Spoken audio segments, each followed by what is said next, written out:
This is James Hype, and this is how I DJ. Laut.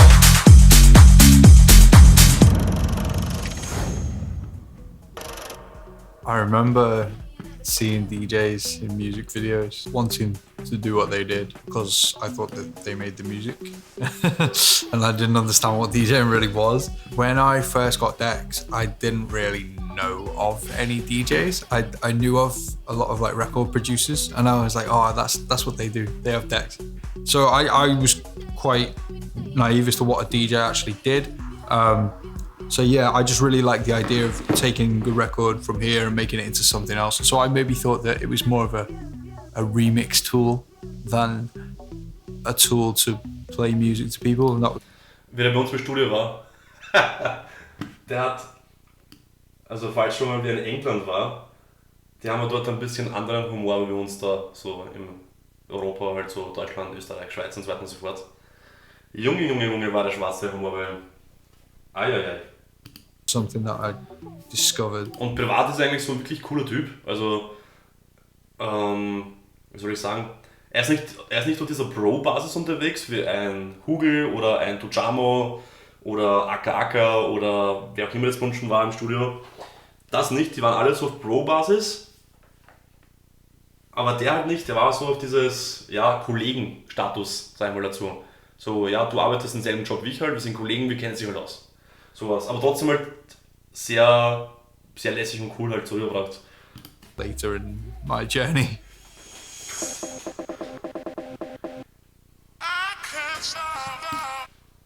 Viermal Ziele 3000, was haben wir da? Hier haben wir noch Nexus 2.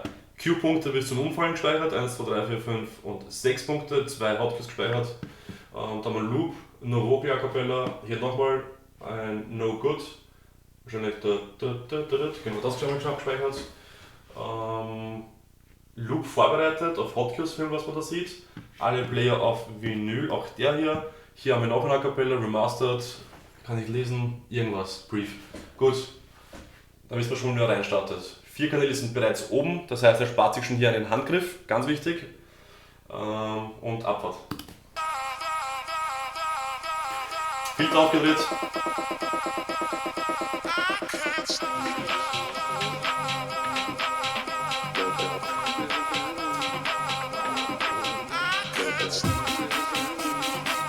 Okay, 3 Loops bis jetzt laufen.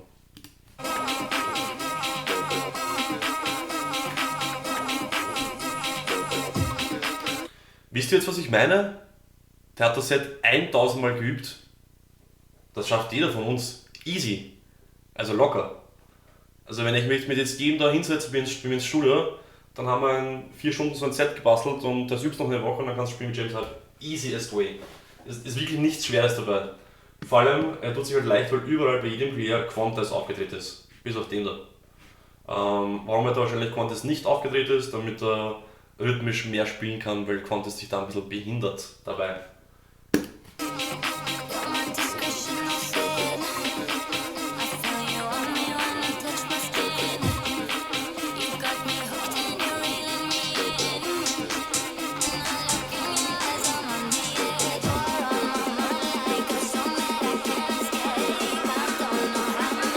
Jawohl, easy Upload.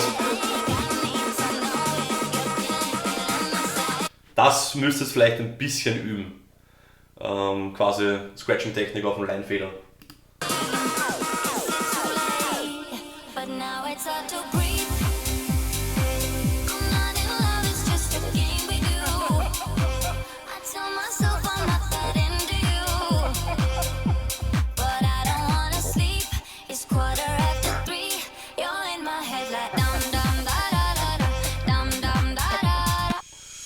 Okay, so with the hot cues in this mix, we started off with a hot cue assigned to a loop on this.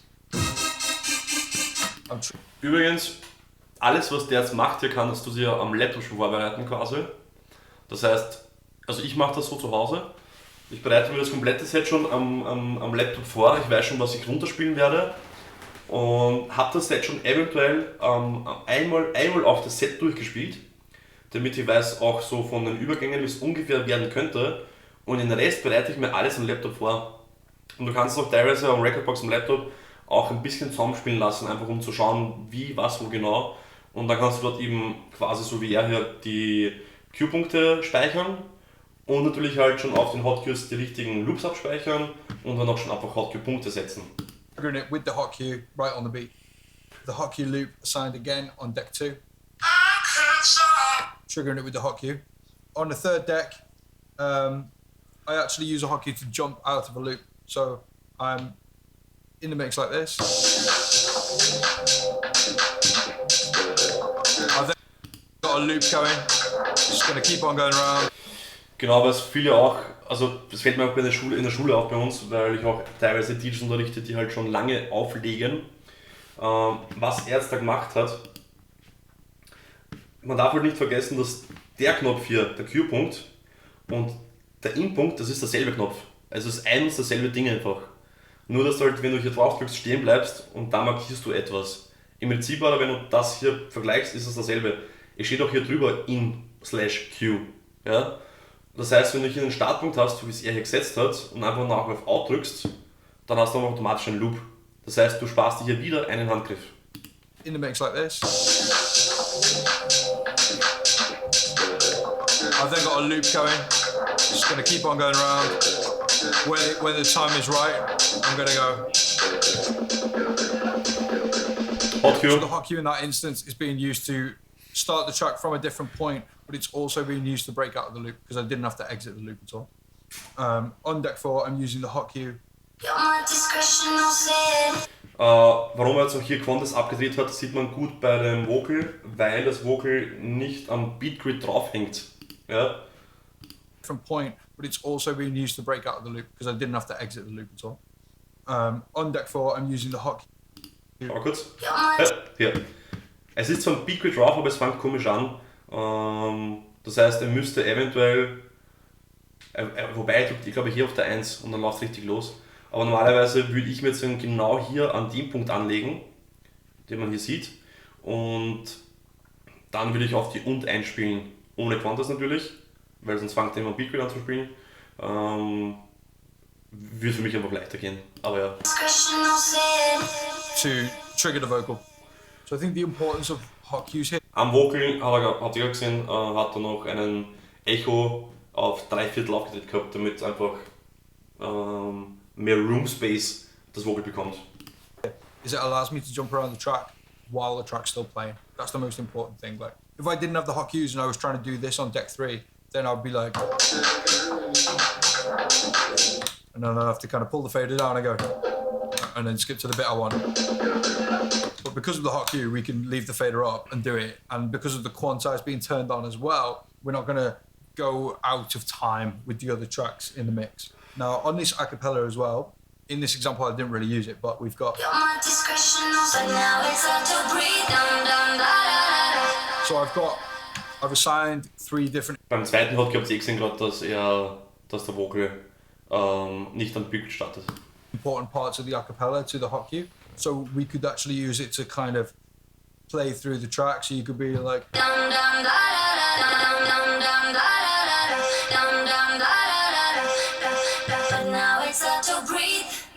So they allow me flexibility to turn the track from its original structure into a different structure without having to stop it and rewind it or anything like that. The important thing here is to make sure that your hot cues are in the position that you think you're going to need them in while you're in record box. So we used to have 4 hot cues on a CDJ 2000, and then they put 8 hot cues, but they were kind of hidden away. Obviously now there's 8. Now I've been adding more hot cues to my tracks for sure. Like I've got certain tracks where I've got all 8 hot cues. It tends to be something that I'll do with acapellas more so, because if I maybe chop a phrase up word for word, then I can almost play it like drums on the hot cues. Like I don't have the best tracks here to demo it, but so yeah, you can kind of start making it into a thing. The first gig I ever did in a nightclub was the first day I ever used Pioneer DJ equipment. I rented a room in this music school place where I knew they had CDJs. And I used CDJs for the first time that day. I booked like a 2-hour slot practice on these CDJs. Never used them before. I didn't know what any of the buttons did. YouTube tutorials might have existed, but this wasn't a time when they were normal. Like right now, you'd be like, oh, how does this work? Let me Google it, let me YouTube it, right? Back then, no. I just remember like playing with these decks and I was like, they feel amazing. It's really easy to mix on them. I don't know how Pioneer managed that, but they've always made it easier than other CDJs to mix on. But I didn't even understand like the purpose of the Q button and things like that. So I was winging it so badly. And my first paid it was a paid trial in a nightclub. It was 5 hours. Seht ihr, was ich meine? Der scheißt sich an, dass er 5 Stunden spielen muss. Weil er bei uns Standard, ne? Von 9 bis 6 in der Früh, gib alles, Bruder. Right, and prior to that, I think I'd been paid before, but I used to do like 2 hours in a bar. No one came to this bar. And yeah, I went along to this gig with about 40 tracks.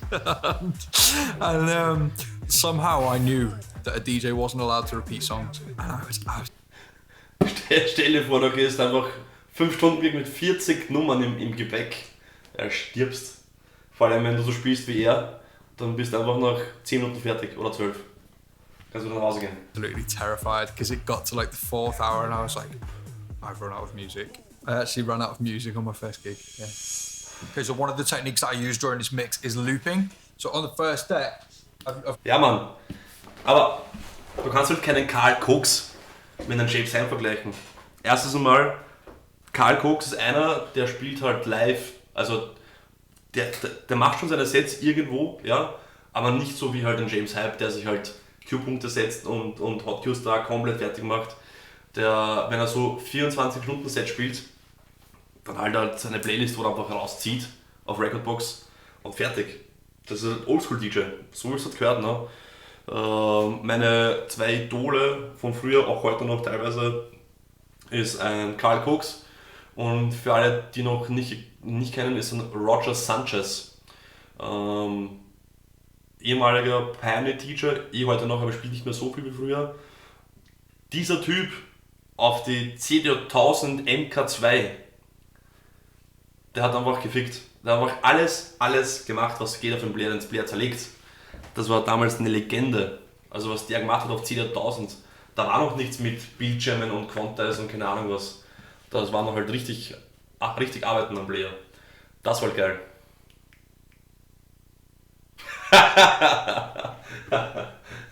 Ja, Tatsache. Das stimmt, da kannst du wirklich einen Schwach sparen. an automatic loop that I've set up in Recordbox. Imagine, du spielst 5 Stunden wie James Hype durchgehend. Durchgehend auf Energize 180%, was geht, oder? Ich glaube, ich bin nach einer Stunde kaputt, wenn ich so spiele wie er. Assigned to a hot cue, so we've got a 16-beat loop on this part of the instrumental. And that's going to keep on going around. I've set that up in Recordbox and assigned it to the hot cue. The hot cue's turned orange, which means there's a loop on there. And that'll keep on looping until I stop it. On the second deck, we've got I Can't Stop, a cappella, which starts off with a hot cue loop again, which is a 16-beat loop again. So I've set that up in Recordbox, 16-beat loop, assigned it to hot cue A. As you can see, that goes round and round by itself. Now, at one point in the mix, I change where the loop is, so it lands on the word stop over and over. I'm then going to halve that loop with this half button here. Geht auch übrigens beim 3000er mit denen 2 Tasten hier. Das ist um die Hälfte verkürzen, ums Doppelt verlängern. Pioneer DJ ist etwas, was ich gerne mit Apple vergleiche einfach, weil diese Tasten gibt es ja schon seit gefühlt 20 Jahren bei Pioneer DJ. Die Tasten sind jetzt beim 3000er neu. Diese Taste war aber auch kurz da beim CD2000 Nexus. Jetzt haben wir es beim 3000er wieder eingeführt, beim Nexus 2 Player waren sie auch wieder weg und so weiter und so fort. Also dadurch, dass der James Hype schon länger spielt, ist genau so wie bei mir, sind mir diese Tasten lieber, aber es geht auch hier. Und deswegen bin ich auch eher großer Fan von CDJ auf TDJ spielen, weil einfach durch die Tasten bist du viel genauer und schneller einfach wie am Bildschirm. Der Bildschirm ist nicht schlecht vom 3000er, aber er ist halt nicht perfekt. gets half, and then we can change the length of it with the in and out points. So I'm going to start with the out point, and I can shorten where the loop ends. I can then do the same with the in, and it ends up sounding like a tone. Once I've got that tone, I can stop and start it with the play button and the vinyl adjust. Looping on Deck 3. Das, was er gerade gemacht hat mit dem Loop, nennt sich in der Fachsprache Loop-Ausbesserungsmodus. Tatsächlich gibt es dann auch schon seit über 20 Jahren diesen Modus. Jeder Player kann das, jeder. Auch die alten noch CD1000, die vor 20 Jahren noch im Start waren. Einfach der Grund, weil früher hat es keinen Contest gegeben bei den alten Player. Und somit, wenn du einen 4-Bit-Loop gesetzt hast oder 8-Bit-Loop gesetzt hast, hast du noch ausbessern können. Ja, ist nicht leicht sowas zum Ausbessern, aber es geht. Wenn es ein bisschen übt, dann geht es eh. Heutzutage verwendest du es dafür, dass du den Loop einfach kürzen tust, so wie er hat gegeben, und dass du einfach quasi so einen hohen Ton kriegst. Normalerweise könntest du jetzt noch Mastertempo abdrehen, auf Tempo Range Wide gehen, dass du 100% Funktion hast vom Pitcher, und dann kannst du quasi auch mit dem Töne spielen. Da kann ich dir mal ein Video von mir zeigen, wie ich da Geburtstag spiele oder halt L'amour de Jour spiele auf dem Ding da. Nur über quasi den Ton quasi verkürzen hier, den Loop verkürzen und quasi Töne spielen hier. Ist relativ leicht, wenn du das ungefähr einen Monat übst, kannst du das. Mache ich oft für Clubbesitzer, wenn sie Geburtstag haben, dann mache ich halt kurz vom Drop noch so einen Loop eben, ziehe rauf und spiele einen Geburtstag und die Leute singen mit, und dann ist der Clubbesitzer halt glücklich. And it ends up sounding like a tone. Once I've got that tone, I can stop and start it with the play button and the vinyl adjust. Looping on Deck 3. So the track's starting like this. Very shortly after I've started it, I'm triggering an 8-beat loop with the built-in button on the CDJ 3000 for the loop. I'm then going to exit the loop with the hot loop. And there is no looping on Deck 4 for this one. So I find that I end up using looping so much when I'm DJing, especially when you bring more than 2 decks into the mix. Like, I can have 4 decks playing in the mix, and if all 4 of them are in a loop, then I know that I've got like total control to take it wherever I want. Say this one is in a breakdown, this one's in a breakdown, this one's a vocal, this one's going to build up into the drop. It allows me to be in control of where the tune goes. So I had a phase in my career where I started playing open format, which to anyone who doesn't know what that means all genres, just crowd reaction, playing the bangers, and I became really good at that. Like started getting loads of money from that and stuff, and I was like, oh, this is probably not where I want to be, because it's really fun for now, but I don't really see. Gar nicht gewusst, dass du den Laptop gespielt hat, der Kollege. Oh, this is probably not where I want.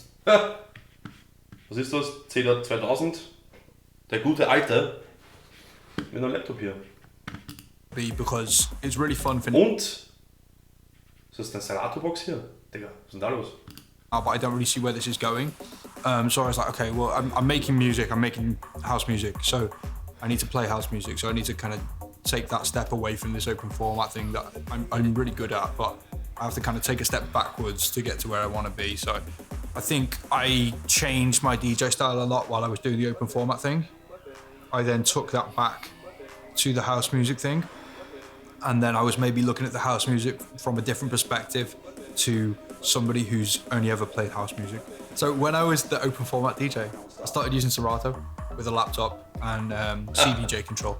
So as soon as I decided I wanted to be a house DJ and not an open format DJ, I was like... Für alle, die mit Traktor spielen, bitte geht's auf Recordbox. Also Pioneer wird es nie im Leben schaffen, dass das so gut läuft, dass es wie halt ein Recordbox-Software ist. Niemals im Leben schaffen es das. Also ich weiß nicht, ob es da Streitigkeiten gibt zwischen den zwei, aber mich rufen wirklich wöchentlich DJs an und sagen, ah, Digga, ich schaff's nicht, ich kann's nicht verbinden. Laptop has to go. I looked at festivals, I looked at like all the big dance music artists. Nobody's there using Serato and a laptop. There are a few exceptions, but I was like, I need to tell people that I'm a real house DJ. So the laptop's got to go. Ja. So I bought 2. Auch was er gerade gesagt hat, ganz richtig, weil wenn du Laptop-DJ bist, auch mit wenigen Ausnahmen jetzt, was er auch gesagt hat, Jambi und so weiter und so fort, oder ich spiele auch nicht mit dem Laptop mittlerweile. Dein Blick ist auf dem Laptop. Aber du sollst den Blick auch als Resident DJ mit den Leuten suchen. Ja, dass du darunter schaust du denen, da ist einfach der Blick freier für das, was gerade auf der Tanzfläche passiert oder im Club. Ja. Mit Laptop bist du immer ein bisschen so Blick gefangen auf das, was gerade am Laptop passiert. UC DJ 2000 Nexus ones. I started doing live streams. This is literally 2016. Just DJing for an hour, just learning how to use the decks. Yo, what's up? Was ist das? Periscope, Facebook, it's live, let's go. I'm new to the CDJ, so don't judge me, please. Shortly after that, I bought a third deck. I was frustrated that I couldn't DJ as fast as I used to be able to on Serato. So I got the third deck thinking, oh well, that'll make me a bit faster, like I can drop an acapella over tunes and stuff. Got really good at 3 decks. And then Pioneer DJ asked me to do DJ sound show. And I was like, this is amazing, massive opportunity. Because I've been making videos on Facebook and stuff and people have been paying attention. So I think Pioneer DJ lent me another deck for me to practice on. And I just put together like a 1 hour routine on 4 decks. And it's so hard to use 4 decks when you haven't used 4 decks before. But yeah, from that point onwards, that's been me, 4 deck guy.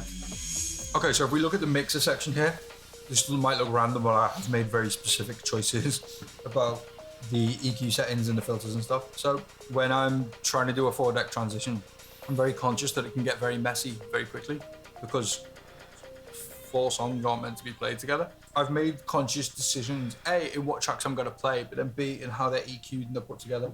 So obviously this acapella starts us off. There's no low end in it at all, so you don't have to worry about that like clashing in the low end. So then this plays, and then I start going like this on this track. I've deliberately used the low pass filter on this to take out the top end, because the top end is going to be, and it's going to be bright and it's going to sound louder than this, because this has hi-hats in it. Hi-hats are going to sit frequency-wise on top of the vocal. So if we do this, then it can kind of sound like it's coming from the background. So.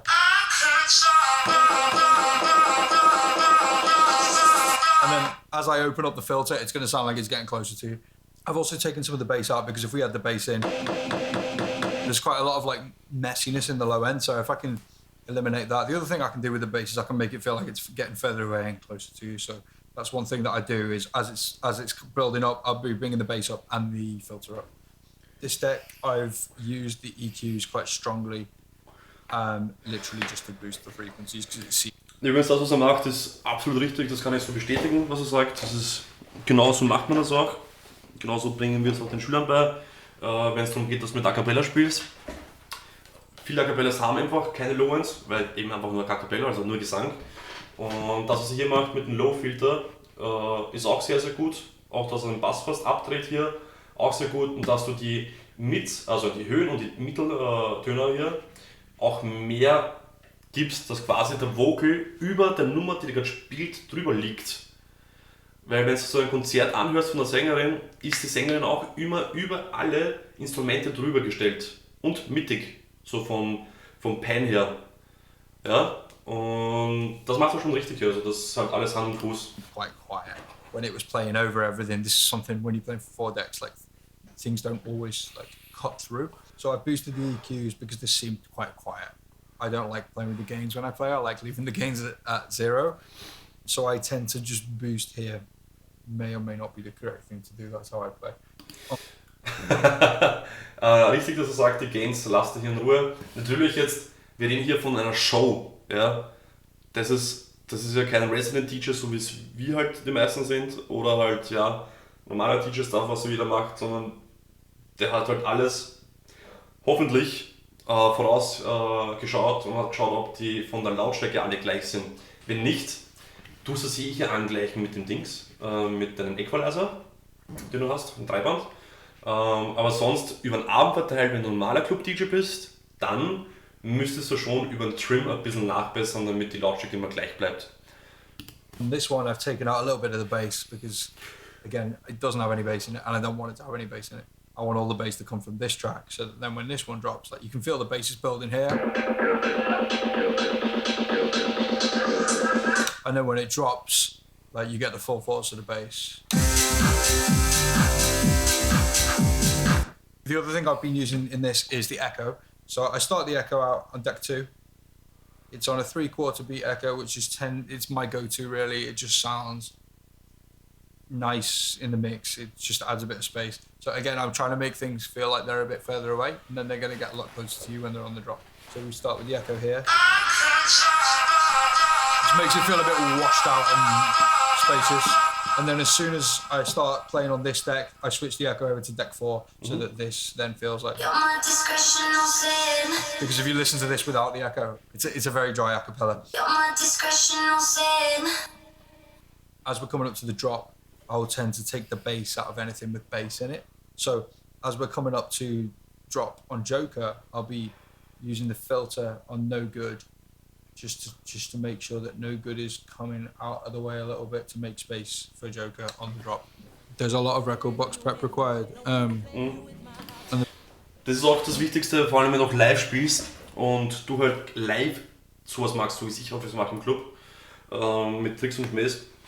Da brauchst du schon eine gewisse, ich sage mal, Erfahrung und ein bisschen Finesse, also Feinheit einfach von dem, wie du die Frequenzen freilegst für alles, was du gerade quasi live spielst.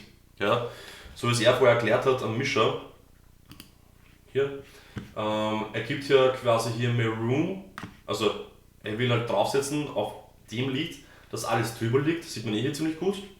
Was auch sehr richtig ist, dass quasi das Lied zwar ein bisschen im Hintergrund ist, aber noch gut hörbar, dafür aber die A Cappellas alle sehr gut hörbar sind. Und die Melodie, die links spielt, No Good, am linken Player, am Player 1, ja, die ist halt auch gut hörbar, aber halt auch noch leicht im Hintergrund. Und nachher, wie er gesagt hat, schon wenn im Drop quasi das Lied kommt, dann will er, dass quasi dann jetzt hier die Nummer mehr heraussticht in dem Player und dass quasi die Melodie einfach nur leicht drauf sitzt. Das erfordert ein bisschen Erfahrung und Finesse. Also nicht gleich wundern, wenn es nicht gleich hinhaut. Wo waren wir da? Hier. For Joker on the drop. There's a lot of record box prep required. And the record box prep allows me to do stuff on the fly.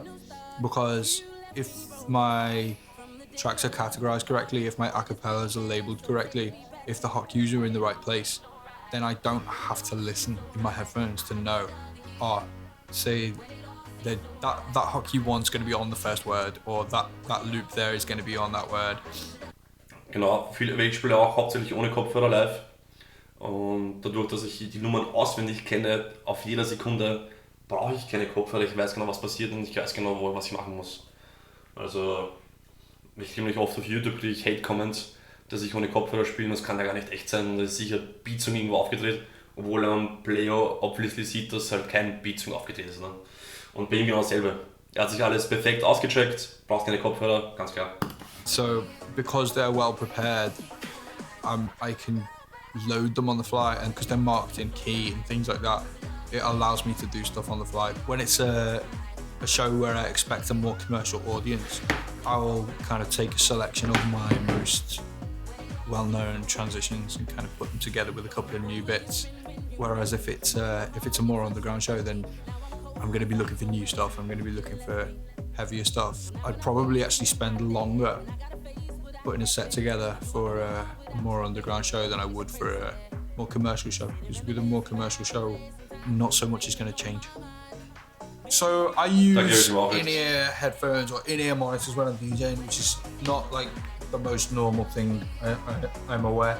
Now the way that works is obviously I've got these both in my head. They isolate the noise all around me. I can still feel the bass from the speakers, but I can't really hear the speakers too loud. It's really good because it allows me to control the volume of what's going into my ears. So if I'm in a really like echoey club, in-ears will sort me out. If I'm in a really quiet room, like recording a DJ video in my apartment late at night, I can still DJ loud in my ears. If I'm on a big stage and there's a lot of feedback, a lot of delay, then the in-ears have got me. So Also, they help me like protect my ears. It's kind of like earplugs and headphones in one. So I really like them. I use them in mono split mode, which means I hear the master in my right ear and I hear the PFL, which is whichever one of these is highlighted in my left ear. Das ist klassisches Spielen, wenn du In-Ear-Kopfhörer benutzt. Du schaltest eine Mischung auf Monosplit und kannst somit auf Master und Q hin und her schalten einfach. Quasi, du hast deine Monitorboxen aufgedreht und hast einfach nur, also einfach nur visuell gesehen, nur einen Kopfhörer am Ohr, quasi so. Das eine was auf die Monitorboxen, das andere ist halt mit der Ohrmuschel drauf und du hörst den Kanal. Das simuliert das quasi. That takes quite a lot of getting your head around because you're literally like, it's like you're in the mix in the middle of your brain. It allows me to very quickly identify which track is out of sync just by kind of hitting these cues. And you'll probably watch while I'm DJing, I'll do a lot of, because I'm in my head, I'm constantly monitoring what tracks are going on. So yeah, the biggest challenge is actually just getting your head around what's playing where. It's not difficult to keep two songs in time when you've got quantized music on expensive CD players. That's not difficult. So you can do 4 of them, you could do 8. Ja, aber da hat er recht, da muss ich recht geben. Es ist natürlich nicht schwer, wenn du Player hast und knapp 3.000 € und alles ist perfekt gesynkt und getimed, dass du zwei Nummern gleichzeitig spielst, also quasi Übung machst. Das ist wirklich nicht schwer. Da ich ihm recht. Them, but you need to remember which one's where, so that if number 3 starts going out, you need to know from listening, oh, it's number 3 that's out. That's the part that's really hard.